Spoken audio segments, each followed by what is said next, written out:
సాఫీగా జరపాల్సిన బాధ్యత election commission పైన,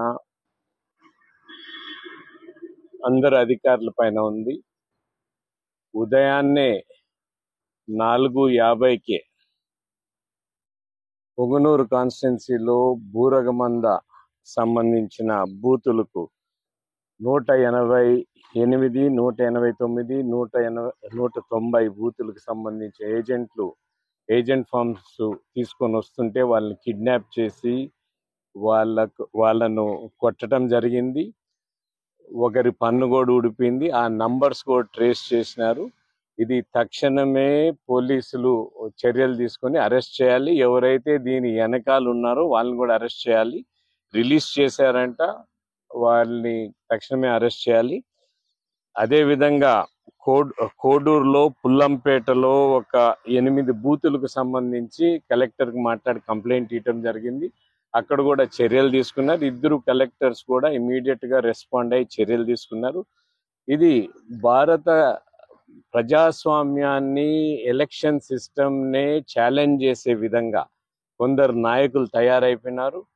తిరుపతి ఎపిక్ కార్డ్స్ ఇష్యూ కానీ, 34,000 ఎపిక్ కార్డ్స్ ఇష్యూ కానీ, లేక చేస్తున్న అరాజకాలు కానీ, వాళ్ళకి హింస ఏదైతే చేస్తున్నారో అధికారులు కఠినంగా చర్యలు తీసుకొని ఎలక్షన్ సాఫీగా జరపాల్సిన బాధ్యత ఎలక్షన్ కమిషన్ పైన ఉంది.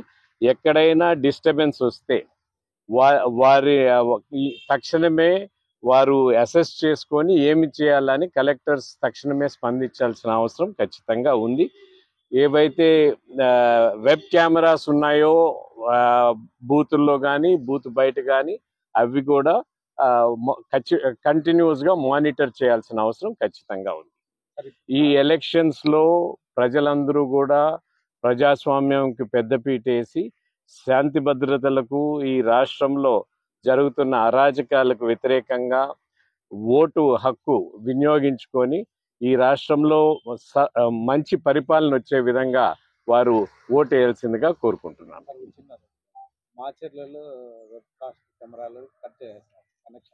ఇప్పుడు ఎక్కడ కూడా వెబ్ కాస్ట్ కెమెరాలు కట్ అయితే ఆ ఎలక్షన్స్ జరగవు. మళ్ళా వెబ్ కాస్ట్ కెమెరాలు స్టార్ట్ అయిన తర్వాతనే జరుగుతాయి. అవి బ్యాటరీ ప్యాక్డ్ కెమెరాస్ అవి. సో ఖచ్చితంగా అక్కడున్న అధికారులు, ఇక్కడ ఉన్న అధికారులు చర్యలు తీసుకుంటారు. నాకు పూర్తి నమ్మకం ఉంది ఎలక్షన్ కమిషన్ పైన, వాళ్ళ పెద్ద యంత్రాంగం పైన. ఇది ఎలక్షన్ ప్రాసెస్ ని, భారత రాజ్యాంగ ఎలక్షన్ ప్రాసెస్ ని ఛాలెంజ్ చేసే విధంగా ఉంది. కాబట్టి వాళ్ళు ఈ ఛాలెంజ్ ని స్వీకరించి శాంతి భద్రతలను కాపాడి ఎలక్షన్ సాఫీగా జరిపించాల్సిన బాధ్యత అధికారుల పైన.